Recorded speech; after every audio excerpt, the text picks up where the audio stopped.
नमस्कार बंधुरा आमी सायमा। आज के आमरा बानाबो घेवर।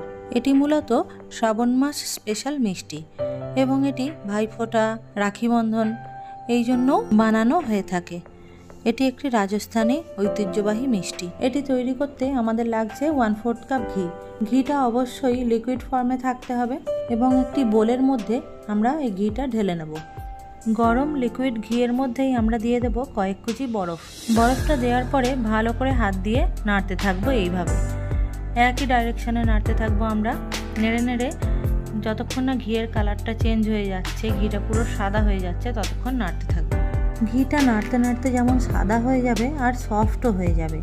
দেখুন নেড়ে নেড়ে কেমন সফট হয়ে যাচ্ছে। এরকম পুরো সফট হয়ে গেলে বরফগুলো তুলে ফেলে দেব। আমি এখানে 50 গ্রাম ঘি নিয়েছি। 50 গ্রাম ঘিয়ের জন্য আমি 1 কাপ ময়দা ব্যবহার করব। ময়দাটা আমি অল্প অল্প করে এর মধ্যে দিয়ে মেশাতে থাকবো। একসঙ্গে সব দিলে ময়দাটা দলা পাকিয়ে যাবে। এই মিষ্টিটি তৈরি করতে সমস্ত উপকরণের মাপগুলি এবং সমস্ত স্টেপগুলি ঠিক ভালো মতো হতে হবে, না হলে মিষ্টিটি ভালো মতো তৈরি হবে না। ময়দা এবং ঘি ভালো করে মাখিয়ে নিতে হবে প্রথমে। তারপরে আমরা এর মধ্যে দিয়ে দেব 1/2 কাপ পরিমাণ দুধ। দুধটাও আমরা অল্প অল্প করে মেশাবো। কোনো কিছুই আমরা একসাথে একবারে মেশাবো না, অল্প অল্প করে মেশাতে থাকবো।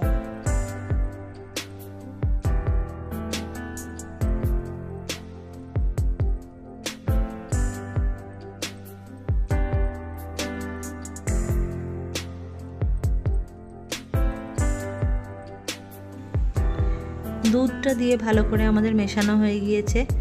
এবারে আমরা এর মধ্যে জল দেব। আমি এখানে 1 কাপ জল নিয়েছি, যতটা প্রয়োজন আমি দেব। এই জলটাও আমরা অল্প অল্প করে মেশাতে থাকবো এবং পাতলা একটি ফ্লোই ব্যাটার বানাবো।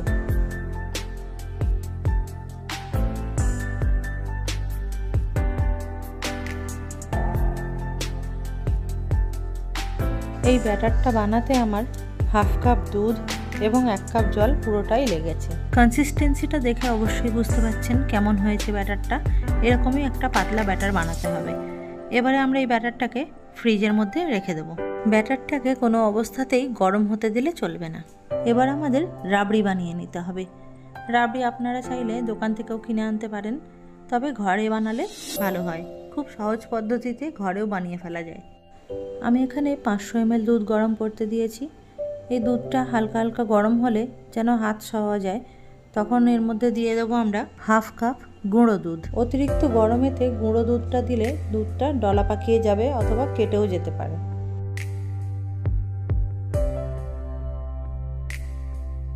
এইভাবেই বেশ কয়েকক্ষণ জাল করতে থাকবো যতক্ষণ না এই দুধটা ঘন হয়ে আসে। এবার আমরা এর মধ্যে দিয়ে দেবো এলাচ গুঁড়ো। এটি দেওয়ার ফলে ভালো একটি সুগন্ধ হবে। রাবড়িটা জমতে শুরু করেছে, এই সময় ভালো করে নাড়াচাড়া করতে হবে, না হলে তলায় লেগে যাবে। এই সময় দুধটা অনেক ঘন হয়ে আসবে, তাই সাবধানতার সঙ্গে নাড়াচাড়া করতে হবে। এবারে আমরা এর মধ্যে দিয়ে দেবো 1/4 কাপ চিনি। দুধ যেহেতু এমনি মিষ্টি, জাল করে আরও ঘন হয়ে গেলে মিষ্টতা এর বেড়ে যাবে, তাই মিষ্টিটা একটু অল্প করেই দেব। রাবড়িটা আমাদের তৈরি হয়ে গিয়েছে। এই রকমই আমরা নামিয়ে নেব। ঠান্ডা হলে আরও ঘন হয়ে যাবে। দেখতে পাচ্ছেন কত সুন্দর তৈরি হয়েছে রাবড়িটা। এবার আমরা এটা ঠান্ডা হতে দেব। এবার অন্য একটি পাত্র গ্যাসে বসিয়ে তাতে আমরা দিয়ে দেব 1 কাপ চিনি, 1/2 কাপ জল এবং কয়েকটি এলাচ। এগুলি দেওয়ার পরে নেড়েচেড়ে ভালো করে একটি চাশনি বানিয়ে নেব। এই চাশনিটা কোনো একতার দুতার হবে না। চিনিটা গলে যাওয়ার পরে আরও 2 মিনিট ভালো করে ফুটিয়ে নামিয়ে নিলেই তৈরি হয়ে যাবে চাশনি। চিনিটা গলে গিয়েছে। এবারে আমরা এর মধ্যে দিয়ে দেবো 1/2 লেবু। লেবুটা দেওয়ার ফলে চাশনির টেস্টটাও সুন্দর হবে আর চাশনিটা ক্রিস্টালাইজও হবে না। চাশনিটাও আমাদের রেডি হয়ে গিয়েছে। এবার এটিও ঠান্ডা হতে দেব। এই ঘেভার ভাজার জন্য অনেক ধরনের ছাঁচ পাওয়া যায়। আপনাদের কাছে না থাকলে আপনারা এই ধরনের ডেচকি নিতে পারেন, ডিপ এবং মোটা তলাওয়ালা ডেচকি। তবে আমি আজকে এতে করব না, আমি বানাবো কড়াইতে। আমি তার জন্য একটি ছাঁচ বানিয়ে নিয়েছি এই ধরনের। এই ছাঁচটি কড়ার মধ্যে দিয়ে কড়ার মধ্যে ভর্তি করে তেল দিয়ে দেব, কারণ এইটি ডুবো তেলে ভাজা হবে। তেলটা দিয়ে তেলটি গরম হতে থাক, ততক্ষণ আমরা যে ব্যাটারটি বানিয়েছিলাম সেটি ফ্রিজ থেকে বের করে নেব এবং এর মধ্যে দিয়ে দেব হাফ চা চামচ নুন এবং হাফ কাপ জল। জলটা আপনারা আগেই দিতে যাবেন না, আগে ব্যাটারটা চেক করে নেবেন যে কেমন কনসিস্টেন্সিতে আছে। আমার এখানে হাফ কাপ জল আরও প্রয়োজন পড়েছে, তাই আমি দিয়েছি, কারণ ময়দাটা ভিজিয়ে রাখার পরে কিছুটা ফুলে গিয়ে ঘন হয়ে গিয়েছে ব্যাটারটা।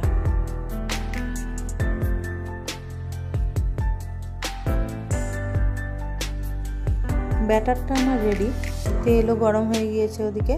এবারে আমরা মিষ্টান্নটি ভেজে নেব খুব সাবধানতার সঙ্গে এবং ধীর স্থিরভাবে সময় নিয়ে ভাজতে হবে। আমি যেভাবে আস্তে আস্তে অল্প অল্প ব্যাটার দিয়ে ড্রপ করে ব্যাটার দিয়ে ভাজছি, এইভাবে অল্প অল্প করে দিতে হবে, একবারে বেশি দিতে যাবেন না, তাতে পুরো ব্যাটারটাই নষ্ট হয়ে যাবে। ভালোভাবে দেখুন আমি কিভাবে ব্যাটারটা দিচ্ছি। একটা করে ড্রপ দেওয়ার পরে যে বাবলগুলো উঠছে তেল থেকে, বাবলগুলো পুরো আবার মিশিয়ে যাওয়ার পরে তবে আবার আর একটা ড্রপ দিচ্ছি। এইভাবে করে দিলে একটার সঙ্গে আরেকটা লেগে যাবে না এবং ঘেভারটা জালি জালি তৈরি হবে। এটি বানানো খুবই সহজ, আবার না পারলে খুবই কঠিন। ভালোভাবে দেখুন, বললেও এটি হবে না, আপনাকে দেখে ভালোভাবে বুঝে নিতে হবে। তবে পরিমাপগুলি সঠিক হতে হবে এবং ব্যাটারটি লাম্পস ফ্রি হতে হবে। আপনাদের যদি মনে হয় ব্যাটারটিতে কোনো রকম লাম্পস রয়ে গেছে, তাহলে এটি ভাজার আগে একটি ছাঁকুনির সাহায্যে অবশ্যই ছেঁকে নেবেন।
যদি এই ছাঁচের মধ্যে লেগে যায় তাহলে কোনো অসুবিধার কারণ নেই, এ ধরনের ছুরি বা ধারালো কিছু নিয়ে একটু খোঁচা দিলেই আলোক ছেড়ে যাবে।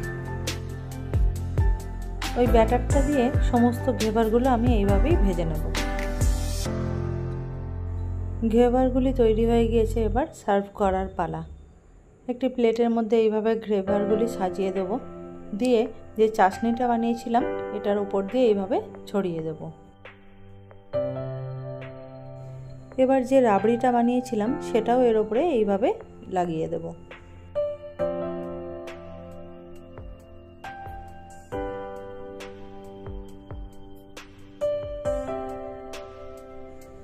এবার দিয়ে দেবো ওপর থেকে কিছু ড্রাই ফ্রুট।